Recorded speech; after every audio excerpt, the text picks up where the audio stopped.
Here's the thing that I think is so unique about the situation that the Warriors are in, Key, is that you're bringing Steph off the bench, and there's a lot of conversation about should Steph go back to the starting lineup. But just let me give you some inside basketball knowledge. So right now, what typically happens with starters is starters play the first 7 minutes of the first quarter, and sometimes they come out. There's different rotations, right? So when you're going against a team like Denver, first 7 minutes, and then when you bring Steph in, Steph is usually going against the second unit of Denver. So what happens is you're bringing the first and all-time unanimous MVP off the bench to start to get cooking against the second unit that gives such a huge boost to them offensively.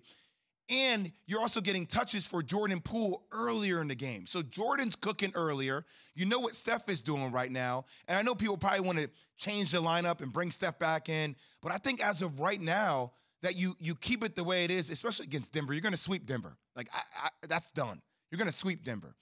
And going into, if you play Memphis in the next round, that puts Memphis at such a disadvantage. And I know you could probably tinker with it. And look, you're probably going to end up starting Steph, but I like having Steph come off the bench. And I know it's crazy to say, but just think about what I'm saying. They're bringing Steph off the bench. Key, if it ain't broke, don't fix it. Yeah, but you're bringing him off the bench for a couple things, though, Jay, right? What you just said from a strategic game plan standpoint of having him go up against the second unit. But also remember, he's coming back off an injury. Yeah, I understand. So you figure when you look at them from a scouting report standpoint, you're like, okay, here's what we're going to do.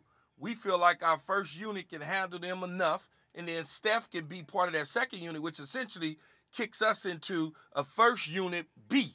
Not a first unit A, but a first unit B because Steph is still on the floor, and it allows us to bring him along slowly with the injury, continue to do that, and then if they happen to see Memphis, then you can switch it up based on the way you think Memphis plays. You say to yourself, we could either start him, or we could keep him on the bench if we like the way the lineup is. You know something? To me, there's also a larger issue. Other than what you guys are saying is logical, it's rational, makes sense. In life, I think everyone experiences this. You get in the zone, right? And by the way, there are hot streaks if you're a bettor, or you can just have a run of luck in your life almost. And it's like, and by the hot streaks actually do exist, and there are reasons for them, and they're sometimes hard to tell. But if it ain't broke, don't fix it. If something's working for you, why would you not stay with it until it stops working for you? So if this is working for the Warriors right now, this is, by the way, even like the Kershaw thing when he got yanked with 80 pitches in a perfect game. To me, batter by batter. Just take it batter by batter. Take it game by game. Even if you think, you know what, we want to start Steph in the next series because they're going to sweep Denver. We all know that. Okay. But if you're undefeated with Steph coming off the bench, I'm not touching that until we lose a game. Then I'll think about starting them. Yeah, but then you're going up against Memphis because you're going to be undefeated. You're getting ready to break out the vacuum on the Nuggets, so you're going to be undefeated rolling into the next one. And the next one most likely is going to be Memphis. And if that's the case, what if the way you're playing it against Denver doesn't work, doesn't fit that personnel grouping that you're going to be going up against Memphis, and you got to start Steph, even though you're undefeated, Max. Key, yeah. Jay, it's like in boxing, I know you like the fight game. If you throw a right hand and the guy has no answer for it, keep throwing the right hand until he shows you. Now, I understand Key's like it's a different opponent. It's a different opponent. But I think I would say your first two games, someone has an answer. Yeah, I'm with you.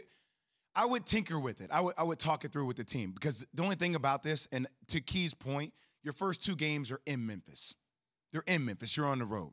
So, like, you want to steal one of those games. Which lineup gives you the best chance to steal that? It's probably coming out with Steph, maybe. But, Jay, I see that. And, Key, I see that opposite. I see you're on the road. You're not supposed to win on the road.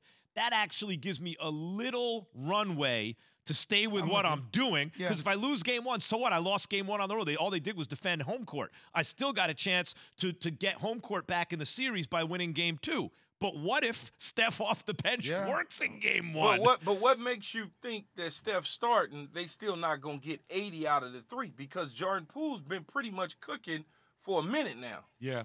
But and Klay Thompson has been, You got Steph going against second units. But they still but going against second units has allowed Jordan Poole to get into a rhythm, but Jordan Poole was still in a rhythm at times when Steph was on the court. He just wasn't scoring 27. All I'm but he saying, was still Key, playing is that pretty good. Jordan Poole is cooking right now. Leave it alone. He is cooking. I mean, he could cook regardless when it comes off the bench, but him starting right now, he is cooking. Like Klay Thompson last night had 26, but it wasn't an impactful 26. Jordan Poole, impactful 26. Like you felt it. It feels like, and I like this is not creating, disturbance, right? But it feels like you know what Steph is, but Jordan Poole is right there. And it feels like then you got Klay, then you got Andrew Wiggins. It's like Jordan Poole and Steph. It feels like that's wow, I ain't man. messing with that formula. I ain't coming out with new Coke. I got the original thing. It's working. I'm not doing anything. Jokic, if Coca-Cola, you can hear me. Key's giving me a look. Coca-Cola. I didn't say anything. I'm just saying. I got the formula right now. I'm not Joker, if you can hear me, you have to get one game if you're the MVP. If you're the MVP and you're going to have me come on national TV and radio and debate guys like Max and Keyshawn and Alan Yates, who all believe that you're not the MVP, and Stephen A. Smith, you have to get one damn game. You have to make plays down the stretch when it really matters. You can't turn the ball over on a lob pass to Aaron Gordon. You can't allow Draymond Green to strip you. And I know I'm asking a lot. I know you had 37 to 15, but when it comes to impactful, memorable moments, you have to be there. And I know that they play well, but you got to be real, man. High leverage Got to get me one. Yep. AI, Kobe, all these other former MVPs, when they've been undermanned, they've gotten you at least one game. At least make it a gentleman's sweep. Game 4 at home, you better get that one game. Will your team to victory? I mean, I'm with Jay 100%, Key. I get. The fact is that without Jamal Murray and Michael Porter Jr., they got no wins in the series. But Jokic should be able to get a game here.